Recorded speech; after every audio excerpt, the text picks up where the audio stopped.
안녕하세요. 세상의 모든 돈을 복사하는 남자 돈복나입니다. 일부 반등이 나오면서 비트코인 주봉 차트상에서 10주 연속 음봉을 만드는 것은 막았지만 오늘부터 다시 하락세가 나오고 있습니다. 현재 비트코인이 연이어 조정을 주고 있는 저항선은 4시간 차트에서 200 지수 이동평균선입니다. 이처럼 이전에 즉각적으로 강한 반락을 주었던 저항선은 두 번째 시도에서 뚫기 쉽지 않다는 것을 알아두시면 좋겠습니다. 4월 7일 이후로 비트코인 4시간 차트에서의 200 EMA 돌파 시도는 4차례가 있었으며 그 외의 대부분의 상황 속에서 비트코인은 50 EMA에 대한 저항에 눌려 있었습니다. 5월 12일의 시저점인 25,400달러를 찍은 이후로 비트코인은 한동안 횡보를 이어왔습니다. 그렇게 힘을 축적해온 상태에서 나온 돌파 시도가 두 번째 좌절된 상황이기에 비트코인은 지금의 하락세를 타고 5월 12일의 저점을 테스트하라고 할 가능성이 높아졌다고 볼 수 있습니다. 5월 12일의 바닥에서 또다시 강한 반등이 나온다면 비트코인은 쌍바닥 확인을 바탕으로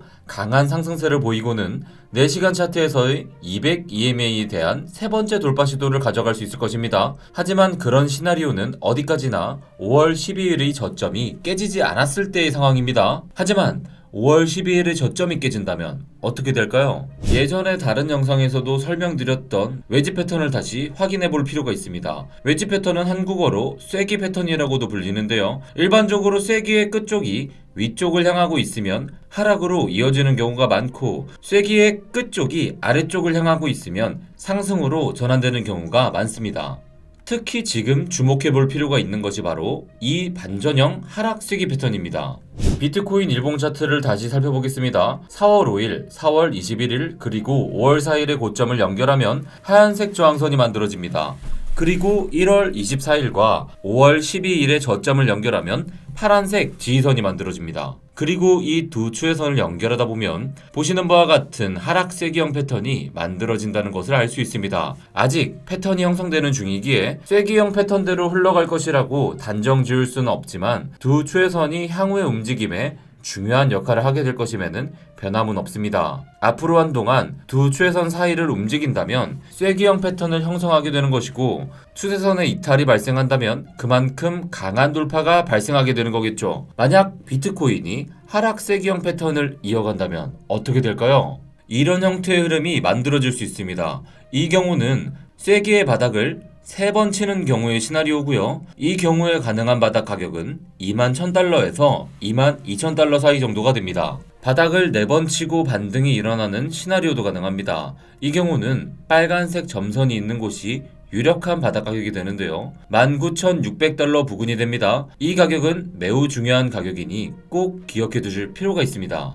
왜냐면 이 가격이 바로 2017년 상승장의 최고점이기 때문이죠. 2017년 상승장의 최저점은 2013년 상승장의 최고점에 비해 173%가 높은 가격에 형성되어 있습니다. 예전의 패턴대로라면 지금의 하락도 2017년 상승장 최고점과 거리를 상당히 남겨둔 상태에서의 바닥을 형성하는 것이 맞을 것입니다. 하지만 작년 상승장의 경우는 이전의 다른 상승장에 비해서 상승폭이 충분히 크지 않았기 때문에 이번의 바닥은 2017년의 상승장의 최고점까지 근접하게 될 가능성도 열려 있습니다.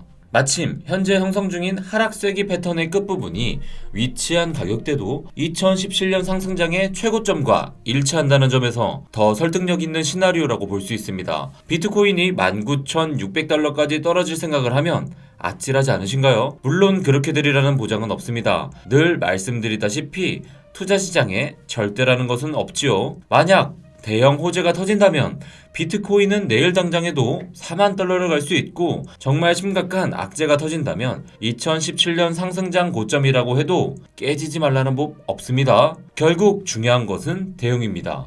이번 3차 디워드 컨퍼런스에서 바로 그런 부분들을 다뤘습니다. 마켓 타이밍과 출구 전략, 포트폴리오 다각화와 DCA, 그리고 결국 성공하는 투자 마인드란 무엇인가에 대한 강연이 있었죠. 그 외에도 다양한 코인 프로젝트 팀이 참여해서 사업 소개를 하였고요. 모든 디워드 참가자는 수십만원 상당의 토큰들에 대한 에어드롭 기회를 제공받기도 했습니다. 몇 가지 기사 같이 보고 가겠습니다. 데일리 호들 기사입니다. 아크 인베스트의 돈나무 누나가 곧 비트코인의 큰 상승 변동성이 다가올 것이다 라고 합니다. 그에 대한 근거는 여러 온체인 데이터들이라고 합니다. 아침 브리핑마다 제가 달았던 내용과 크게 다르지 않지만 한 번 더 같이 보겠습니다. 전체 거래소의 비트코인 잔고는 꾸준히 감소해 씨가 마르고 있습니다.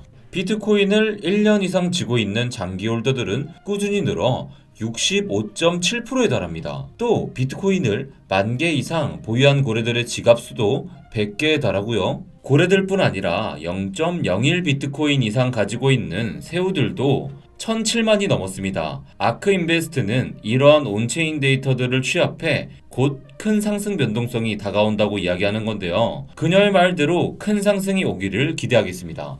비트코인닷컴 기사입니다. 두바이의 공영 기업 마지드 알 푸타임이 바이낸스와 제휴를 맺고 크립토 시장에 뛰어들었습니다. 바이낸스의 바이낸스 페이는 암호화폐 약 40개의 결제를 지원하는데요. 이제 이 바이낸스 페이를 활용해 중동, 아프리카 및 아시아 전역의 마지드 알 푸타임 소유 회사에서 암호화폐 결제가 가능해졌습니다. 이 회사는 엄청나게 많은 기업을 보유 중인데요. 무려 호텔을 13개, 대형 쇼핑몰을 29개, 까르푸를 423개, 영화관을 607개나 갖고 있습니다. 암호화폐 용처는 점점 넓어지고 있습니다, 여러분.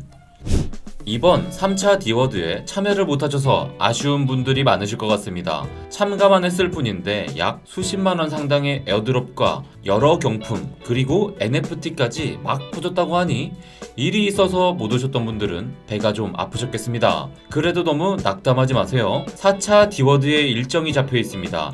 날짜는 6월 24일로 예정되어 있는데요. 오늘 영상 고정 댓글에 참가 신청 방법 남겨두도록 하겠습니다. 그럼 우리 내일 라이브 방송에서 만나요. 안녕.